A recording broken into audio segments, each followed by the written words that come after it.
उधर ट्रंप के देश में ही बेइज्जती हो रही। यूएन में अमेरिका की पूर्व राजदूत और ट्रंप की पार्टी की नेता निक्की हेली तक कह रही हैं कि भैया ये ट्रंप ब्लंडर कर रहे हैं भारत से दुश्मनी करके। लेकिन ट्रंप है, वो तो अपने धुन में भाग रहे हैं। भारत और पीएम मोदी का कद और किरदार ग्लोबल लेवल पर कैसा है, इसको आज की डेट में समझना कोई रॉकेट साइंस हो रही है। ट्रंप पुतिन अलास्का में मिलते हैं तो पुतिन फोन करके पीएम मोदी को बताते हैं कि हाँ भाई वहां ये हुआ है। उधर चीन और भारत साथ आने का सार्थक प्रयास करते दिख रहे हैं। रेयर अर्थ मटेरियल पर लगा प्रतिबंध चीन ने हटा लिया है, फर्टिलाइजर पर से प्रतिबंध हटा लिया है। सीमा विवाद को भी सुलझाने की दिशा में दोनों देश तेजी से आगे बढ़ रहे हैं।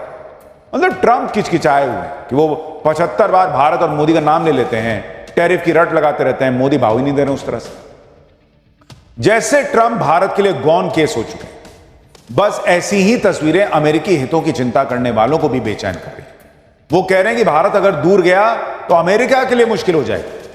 आज की क्लास में ग्लोबल चेस बोर्ड पर मोदी की चेक एंड मेट वाली चाल का पूरा एनालिसिस करूंगा। उम्रे दराज मांग के लाए थे 4 दिन, 2 आरजू में कट गए, 2 इंतजार में। ट्रंप इंतजार में है, कर के चक्कर में कर खाली है। कर यानी टैक्स और दूसरा कर यानी हां।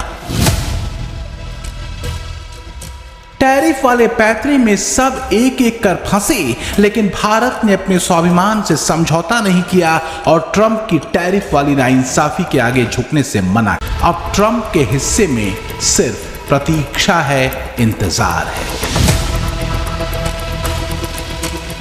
प्रतीक्षा बेचैन करती है, ट्रंप बहुत बेचैन है। भारत के साथ ट्रंप के व्यवहार को लेकर अमेरिकी एक्सपर्ट और उनकी ही पार्टी के लोग कहने लगे हैं कि कहीं देर न हो जाए रास्ता देखते देखते, क्योंकि न तो ये भारत 2014 से पहले वाला है और ना ही भारत के प्रधानमंत्री। अमेरिका की कमान का हिस्सा रहे लोग ट्रंप को ऐतिहासिक गलती करने वाला बता रहे हैं।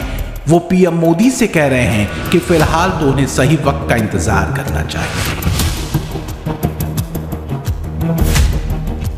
पोटस यानी प्रेसिडेंट ऑफ यूनाइटेड स्टेट्स की छवि इतनी लाचार, इतनी अविश्वसनीय और इतनी कौतुक भरी कभी नहीं थी जितनी ट्रंप के दौर में हो चुकी।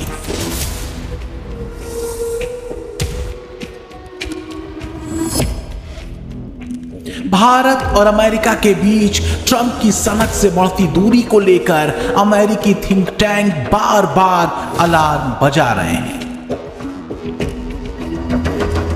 यूनाइटेड नेशन में अमेरिका की पूर्व राजदूत और अमेरिका की दिग्गज नेता रही निक्की हेली तो ट्रंप के भारत को लेकर लिए गए फैसलों को अमेरिका का बेड़ा गर्क करने वाला बता रही हैं। लेकिन ट्रंप इतिहास पुरुष बनने को बेताब है। निक्की हेली ने न्यूज़वीक में एक लेख लिखा कि ट्रंप सरकार की विदेश नीति के 2 प्रमुख लक्ष्य चीन को पछाड़ना और शक्ति के जरिए शांति हासिल करने में भारत अहम भूमिका निभा सकता है। बावजूद इसके हालिया घटनाक्रमों ने भारत अमेरिका रिश्तों में तनाव बढ़ा दिया है। निक्की हेली ने विशेषज्ञों का हवाला देते हुए लिखा कि भारत को चीन की तरह विरोधी मानना एक बड़ी भूल होगी।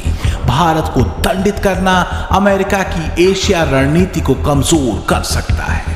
निक्की हेली ने ट्रंप को समझाया कि वो कितनी बड़ी गलती कर रहे हैं। निक्की हेली ने तर्क दिया कि भारत सबसे ज्यादा जनसंख्या वाला देश है, यंग वर्कफोर्स है, जबकि चीन की आबादी तेजी से बूढ़ी हो रही है। भारत दुनिया की सबसे तेजी से बढ़ती अर्थव्यवस्था है। भारत का उदय चीन की वैश्विक महत्वाकांक्षाओं के लिए सबसे बड़ी चुनौती है। लेकिन चीन के विपरीत लोकतांत्रिक भारत का उत्थान फ्री वर्ल्ड के लिए खतरा नहीं है। निक्की हेली आगे लिखती हैं कि अगर भारत अमेरिका के बीच व्यापारिक विवाद गहरा गया तो सबसे बड़ा फायदा बीजिंग को होगा, जो दोनों को एक दूसरे के खिलाफ खेलने की कोशिश करेगा। निक्की हेली ने कुछ एक्सपर्ट्स का हवाला देते हुए यह भी कहा कि अमेरिका के लिए सबसे बड़ा सबक यह है कि चीन का सामना करना है तो भारत को दोस्त बनाए रखना जरूरी है।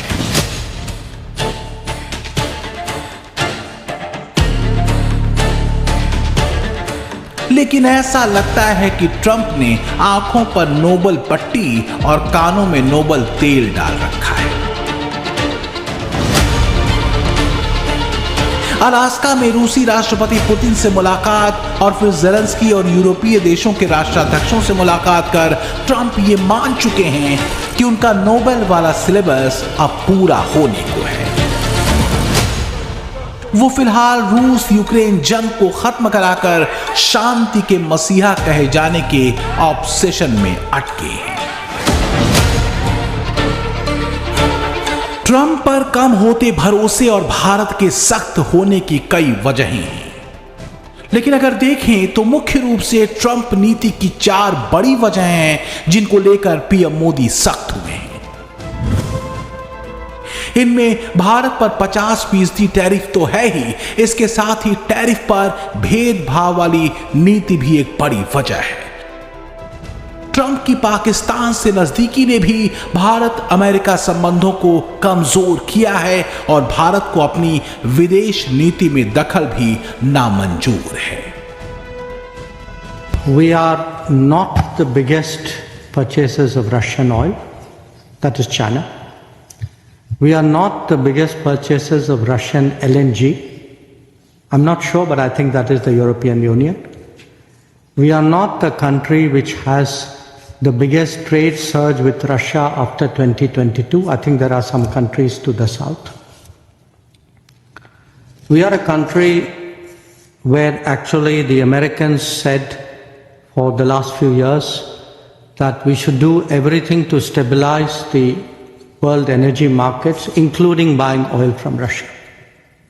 Incidentally, we also buy oil from America, and that amount has been increasing.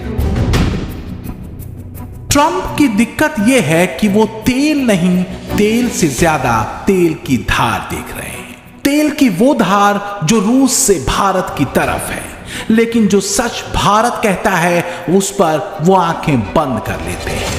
Trump को लगता है कि मोदी को अपने शर्तों पर झुकाया जा सकता है। ट्रंप को लगता है कि उनकी दादागिरी के आगे जैसे बाकी देश झुकते हैं, भारत भी झुक जाएगा।